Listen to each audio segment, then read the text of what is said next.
Have you ever wondered what it'd be like to be the new leader of an organization that has been led by a leader for over 40 years? Well, as we pick up in the book of Joshua for the very first lesson in this book, that's exactly where we are with Joshua's life. Joshua is the new leader of the nation of Israel, and he will actually lead for longer than Moses did. Moses led for 40 years, but Joshua will lead even longer than that.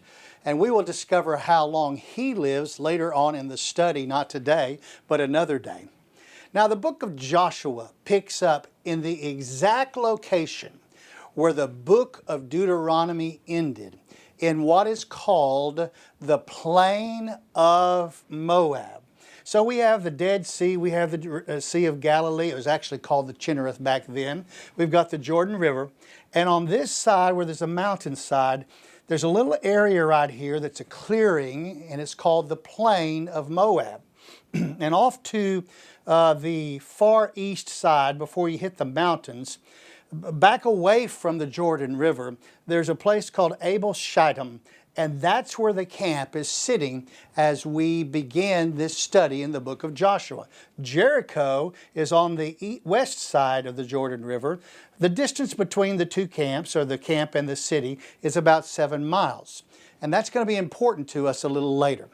Well, at the end of the book of Deuteronomy, we saw Joshua's commission, as he was commissioned to be the new leader of the nation of Israel.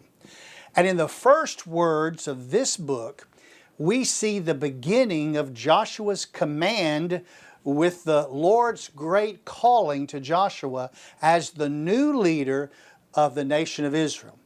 And the record speaks of Joshua's guidance to the promised land by the Lord here in chapter 1 and in verse number 1. Now it came about after the death of Moses, the servant of the Lord, that the Lord spoke to Joshua, the son of Nun, Moses' servant, saying, Moses, my servant, is dead. Now therefore arise, cross this Jordan, you and all this people, to the land which I am giving to them, to the sons of Israel. Now the Lord did not call to Eleazar the high priest, neither did he call to the elders of the tribes. He called to Joshua. And it's for that reason that we're calling this Joshua's great calling. He told Joshua to get the people ready and cross over into the promised land. But we must ask the question, how long had they waited since the death of Moses? Now, at the end of the book of Deuteronomy, we learned that the nation mourned the death of Moses for 30 days. In Joshua 3, chapters 3, verses 1 through 2, we will learn that upon this order to Joshua that we have here in verses 1 and 2, the camp will move from near the mountains in the plain of Moab at a place called Abel Shittim, or just Shittim, down by the river on the east side on the bank, right by the river Jordan. It wasn't far, about 5 miles. There on the bank, they waited until the third day. And according to Joshua 4:19, the third day will be the 10th of Nisan. And that means that the order given in this great calling to Joshua occurred on the 7th of Nisan. So when we backdate 30 days from the calling here that happens, we will know the date of Moses' death. If that be the case, Moses died in the Jewish month of Adar on the 6th of the month. Now, if all was interpreted correctly, in Deuteronomy chapters 31 through 34, Moses died on his birthday at the age of 120 years old. That means Moses was born in Egypt on Adar the 6th. Now, the guidance of the Lord to Joshua is found in his words that say, "Now therefore arise, cross this Jordan, you and all this people." It's not a suggestion, it's a command. Arise, cross this Jordan. So, what the Lord does next in verse 3 is the Lord defines Joshua's boundaries in the promised land with a promise. Verse number 3. "Every place on which the sole of your foot treads, I have given it to you, just as I spoke to Moses, from the wilderness and this Lebanon, even as far as the great river, the river Euphrates, all the land of the Hittites, and as far as the great sea toward the setting of the sun will be your territory." The promised land on the east side of the Jordan River, on the east side of the Jordan River already belonged to the nation of Israel. So these boundaries that we're speaking of are only on the west side of the Jordan River. The wilderness means the furthest southern boundary, which includes what is called the Negev Desert. The Negev held several areas. One is called the wilderness of Zin. The other is called the wilderness of Paran. And the northern boundary would be the southern border of the furthest going up of the country of Lebanon. It was to be even as far as the great river Euphrates, if they could get that far. The nation of Israel actually fell short of taking all the land on the west side that was proclaimed. So let me give you a little idea here. We have the Euphrates River coming up like this, and here is Lebanon, and they actually touch Lebanon, but then they only get about this much. They don't actually get up to the Euphrates River. They never control it all the way to the Euphrates River, but one day they will. It's still several hundred miles to the Euphrates River, and they just didn't get to it. Now the passage says it will include all the land of the Hittite. And the land of the Hittite is right here in the middle area. And also there's an area up here that's the land of the Hittites also. It's going to include both of those areas. They're going to get those lands. Now the Hittite territory, there in that middle, was one of the strongest points. Now the western boundary was the Great Sea towards the setting of the sun, as the scripture says. And of course that's what we're talking about over here. This is what we call the Mediterranean Sea. That's what we know it as of today. All the boundaries were reached by Joshua except for reaching up to the Euphrates River. He just never quite made it that far. Now, in the great calling, the Lord proclaimed Joshua's protection in the promised land here in verse 5. "No man will be able to stand before you all the days of your life, just as I have been with Moses. I will be with you. I will not fail you or forsake you. Be strong and courageous, for you shall give this people possession of the land which I swore to their fathers to give them. Only be strong and courageous. Be careful to do according to all the law which Moses my servant commanded you. Do not turn from it to the right or to the left, so that you may have success wherever you go." Note the term, the encouraging word from the Lord. And here's that encouraging word. That encouraging word says this: be strong and courageous. We have heard it twice in that verse. 2 times we have just heard it. It's not the first time Joshua heard these words spoken to him. Moses spoke them to Joshua back in Deuteronomy chapter 31, verse 7. He said, "Be strong and courageous." At Joshua's commissioning service as the new leader, it was said to him in 31:32, "Be strong and courageous." Twice it is said there in that passage of our study in Deuteronomy. Twice it's said here so far. We will see it again in the following passage. Then again it will be said again in Joshua chapter 10, verse 25. But there was always a catch when the strong and courageous was said. The Lord said that Joshua would have success in the promised land, and the Lord would protect Joshua and the people under a condition. As long as they held to the law and did not vary away from it 1 degree. Well, the Lord states that the law is Joshua's guidance in the promised land, verse number 8.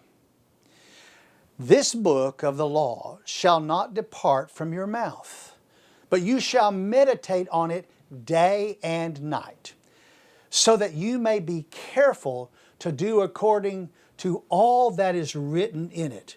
For then you will make your way prosperous, and then you will have success. Have I not commanded you?" Here we go again. "Be strong and courageous." That's number 6. "Do not tremble or be dismayed, for the Lord your God is with you wherever you go." The word meditate in the Hebrew is hara, and the root word of that means to ponder.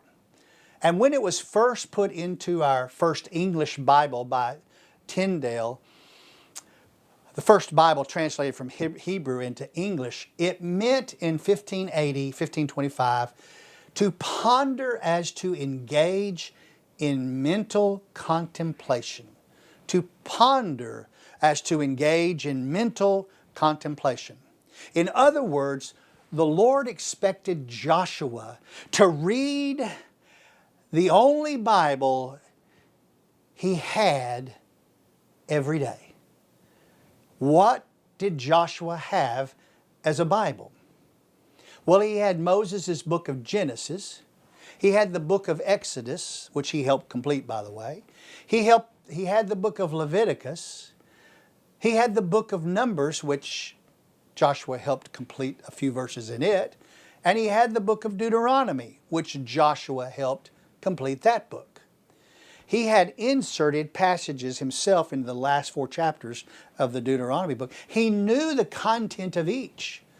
But the Lord did not want Joshua to forget these books. Forgetting the word of the Lord in the law of Leviticus and Deuteronomy especially would forfeit his success.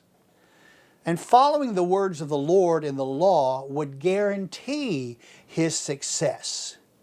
The Lord said again to Joshua, "Be strong and courageous, for the Lord your God is with you wherever you go." What could be a better calling than that? Well, from the great calling of Joshua, we come to the great command of Joshua. His first task was to prepare the tribes to move ahead, and we see that in verse 10. Then Joshua commanded the officers of the people, saying, "Pass through the midst of the camp, and command the people, saying, Prepare provisions for yourselves, for within 3 days," it says, "you are to cross this Jordan, to go in to possess the land which the Lord your God is giving you to possess it." The notice went out in the mouths of the officers, the text says here. Prepare provisions for yourselves, for within 3 days you are going to cross this Jordan River. Joshua is specific. He does not say in 3 days, he says within 3 days. We know the day they crossed the Jordan River. Joshua tells the exact day in chapter 4:19. Here it is. We're reading ahead. Now the people came up from the Jordan on the 10th of the first month and camped at Gilgal on the eastern edge of Jericho. Right here by the edge of Jericho, about the top of the two, is the little area that they're going to call Gilgal. It did not have that name until the Hebrew nation of Israel named it that. By the way, Abel Shittim did not have that name until the nation of Israel named it. It was just an open field and plain for them to plop down on and to camp at. Now Jericho was the name of the town, and that's a Canaanite name, and it had already been set in place by them. If they crossed the river on Nisan the 10th, you got it here? Here's kind of my map. Now remember, I want to talk to you about this. The top of this path, this is 6 o'clock right here. This line means 6 p.m. at night. That's the change of the day on the Hebrew calendar. We change at midnight. They changed at the time it came dark. So all the top has dark lines in it. That's dark, that's night. And all the bottom is the day, the daylight hours. So you see it's the 6th day until 6 p.m., then it becomes the 7th. It's the 7th day until 6 p.m. that becomes the 8th. It's the 8th day till 6 p.m. becomes the 9th. It is the 9th day until 6 p.m. becomes the 10th. And it is the 10th day until 6 p.m. becomes the 11th. And here in this passage it says that they were going to cross it on the daylight hours of the 10th. That means that Joshua gave the command to prepare provisions. Back up 3 days. 1, 2, 3. On the 7th day, Joshua gave the commands. Here's why. The camp of Israel was currently near this mountain area over here on the east side of the plains of Moab in this little village area. This is going to be the place, I mean, they've formed the village area. It's not a town there yet. And this is the place where Balaam came and went around to 3 different mountains to be able to look at the vastness of how big this nation was. Now, Moab, that's the place where Balaam came to curse them. It is there that the Amorite king came to attack them, King Sihon, and they began war with them, and Sihon lost, if you remember. And they took his land that's right over here. They took that land. That land's going to go to Reuben and to Gad. The name of this place, Abel Shittim, means the meadow of acacia. We saw that word back in Exodus because the structures of all the tabernacle furniture, as well as the poles and beams and all of that, were made out of acacia wood before they were covered with gold, overlaid with gold. Now the Hebrews gave that name to this area called the meadow of acacia. We translate it into English, it's Abel Shittim. The area was about 5 miles, as I said, through the plain of Moab to the bank of the Jordan River. It was good that it was there because it's good that they were, I should say that they were camped there, because the Jordan River in the spring will overflow its banks quite a distance. So they had to park, and as long as they were going to be there for the several months, they had to park their camp far enough away that the flooding would not come and overrun their camp. And so, in fact, by the way, the Nile overfloods on both sides in the springs. So in chapter 3, when we get there, we're going to learn that that camp moved from Abel Shittim on down to the bank of the river on the very next day, the day after the command to make provisions. They're going to move down there the next day. Then instructions were going to be given to cross on the 3rd day. That is in Joshua chapter 3, verse 2. So we will study the crossing when we come to chapter 3 in that passage, and we'll talk about that then. So we must ask the question about the provisions for the camp that needed to be prepared. First, what provisions need to be prepared?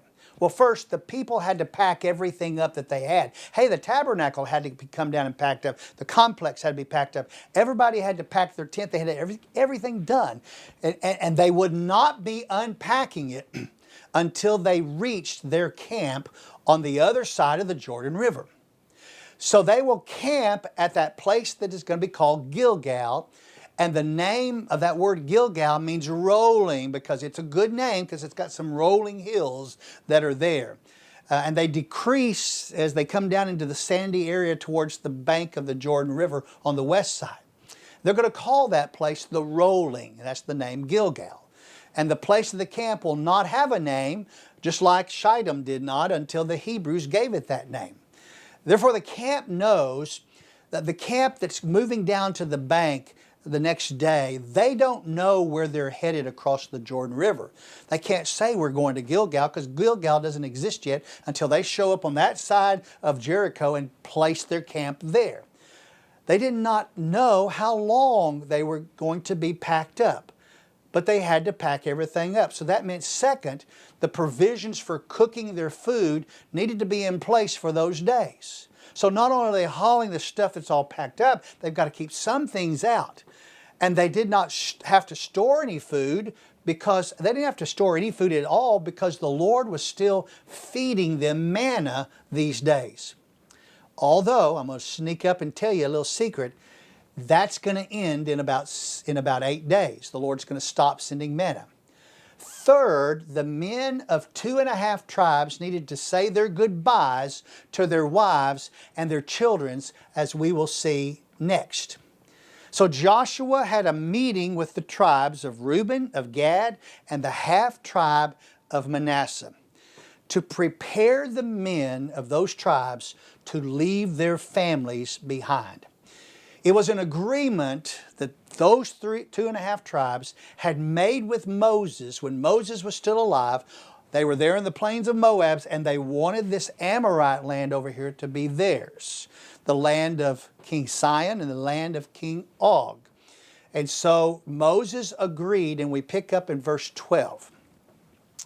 To the Reubenites and the Gadites, and to half the tribe of Manasseh, Joshua said, remember the word which Moses, the servant of the Lord, commanded you, saying, the Lord your God gives you rest and will give you this land. Your wives, your little ones, and your cattle shall remain in the land which Moses gave you beyond the Jordan.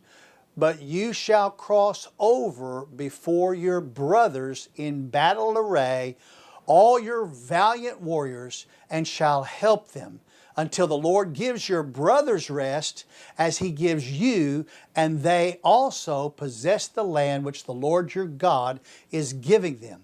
Then you shall return to your own land and possess that which Moses, the servant of the Lord God, gave you beyond the Jordan towards the sunrise to the east. So Moses had already divided the land of the Amorite kings, Sihon and Og, to the inheritance of Reuben, Gad, and the half-tribe of Manasseh. All the Amorites were killed. However, their cities and their villages were not destroyed. Everything in those cities and villages was left fully furnished and ready for occupation. It was the fulfillment of Moses' words found over in Deuteronomy chapter 6, verse 10. Then it shall come about, when the Lord your God brings you into the land which He swore to your fathers, Abraham, Isaac, and Jacob, to give you, great and splendid cities which you did not build, and houses full of all good things which you did not fill, and hewn cisterns which you did not dig, vineyards and olive trees which you did not plant, and you eat and are satisfied. For the families left behind, the women and the children, all they had to do was leave Abel Shittim and go up into the land and go inhabit those towns and cities, move right into their new homes. They're on the eastern side of the river. And I suppose they probably didn't do that right off the bat. I kind of imagine that the families went down to the Jordan to say goodbye to their men before they went over the Jordan, because they did not know how long their men were going to be gone before they would see them again. And so the women and the children would not know at all. And so we are in chapter 1 of this book. But Joshua will send the men home to be with their families not until chapter 22. We got 21 more chapters of information before they sends them home to be with their wives and children. And they will be gone a long time. Well, with the great calling of Joshua and the great command of Joshua, we come to the great promise to Joshua from all the people, verse 16. They answered Joshua, saying, all that you have commanded us we will do, and wherever you send us we will go. Just as we obeyed Moses in all things, we will also obey you. Only may the Lord your God be with us as he was with Moses. Anyone who rebels against your command and does not obey your words in all that you command him shall be put to death. Only be, here's the word again, words, strong and courageous. Well, Joshua was entirely in charge of the people, and they had pledged their loyalty to him and his leadership, just as they did to Moses. Now, thinking back on the people with Moses, the promise to Joshua may have not had as much credence. Moses' people were hit and miss with him. And I guarantee you they're going to be hit and miss with Joshua also, to some extent. Now notice the promise the people make towards the rebels against Joshua. What they say is, death is going to become to any rebels. And it will be only a few days into the future before the people will have the opportunity to fulfill this promise at least once. We're going to find out in chapter 7 of Joshua with a man by the name of Achan and his family. Yet we must notice that the people ended their promise with the exact words spoken to Joshua by the Lord and Moses when they said, be strong and courageous. And for that, Joshua will do. He will be strong and he will be courageous.